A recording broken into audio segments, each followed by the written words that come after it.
गौतम बुद्ध ने बताए बेचैन मन को शांत करने के तरीके।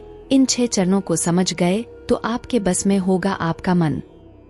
कहते हैं कि मन इतना चंचल होता है कि यदि वह नियंत्रण में न रहे तो व्यक्ति अशांत महसूस करने लगता है।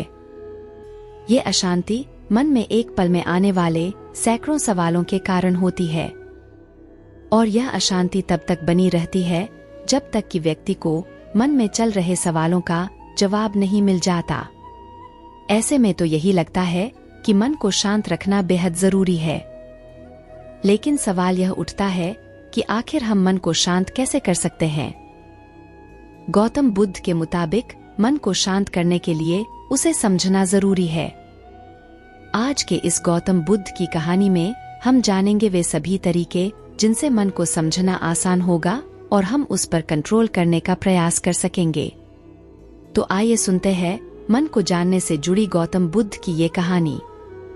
एक बार एक व्यक्ति गौतम बुद्ध के पास गया और पूछा कि मन को नियंत्रित करने का पहला चरण क्या है।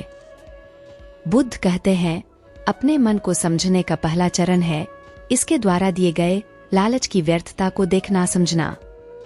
दरअसल जब मन अनशांत होता है तो कई तरह के लालच देता है, और जिसने मन द्वारा दिए इन लालचों को पहचान लिया, समझ लो कि उसने मन को समझने का पहला चरण समझ लिया।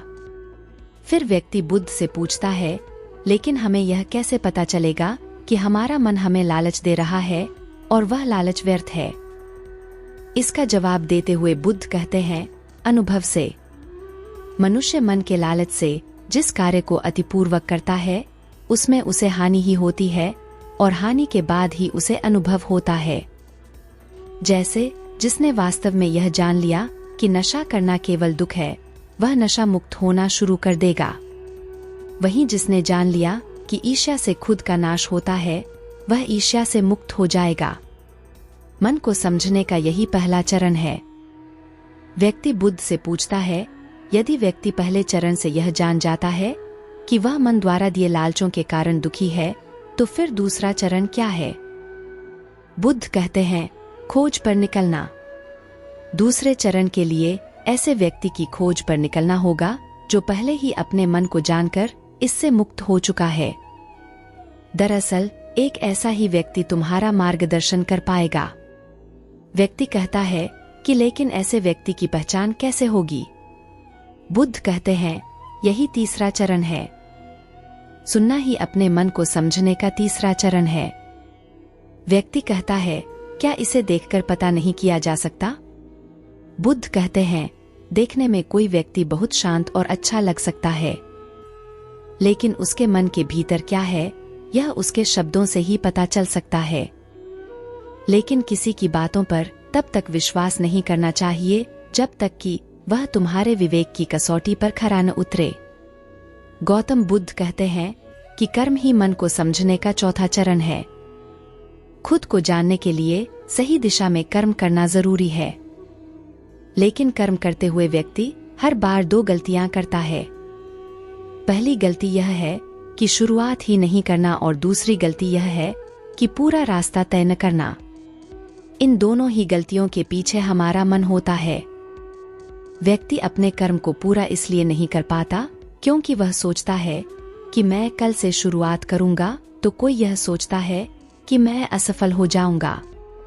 इन गलतियों का मुख्य कारण है जागरूकता की कमी। इसके बिना मन व्यक्ति को सही दिशा में चलने ही नहीं देता। गौतम बुद्ध कहते हैं कि मन को जानने और समझने का 5वां चरण है जागरूकता। इसीलिए हर कार्य को जागरूकता के साथ करें। बिना जागरूकता के साथ किया गया कार्य या फिर जिया गया क्षण मृत्यु के समान है। व्यक्ति बुद्ध से पूछता है, अपने जागरूकता के स्तर को कैसे बढ़ाया जा सकता है। बुद्ध ने जवाब दिया, ध्यान से। ध्यान ही मन को जानने, समझने और नियंत्रित करने का अंतिम चरण है। यानी ध्यान ही वह नाव है जिस पर बैठ मन रूपी नदी को पार किया जा सकता है। जिस व्यक्ति ने इन शुरुआती के 5 चरणों से मन को जान लिया, उसने अपने मन को जीत लिया, उस पर काबू पा लिया। दोस्तों, उम्मीद है आपको ये गौतम बुद्ध की स्टोरी अच्छी लगी है। आप ऐसी ही और स्टोरी के लिए वीडियो को लाइक करके चैनल को सब्सक्राइब कर ले। मैं ऐसी ही मोटिवेशनल और इंस्पिरेशनल स्टोरी लाती रहती हूँ।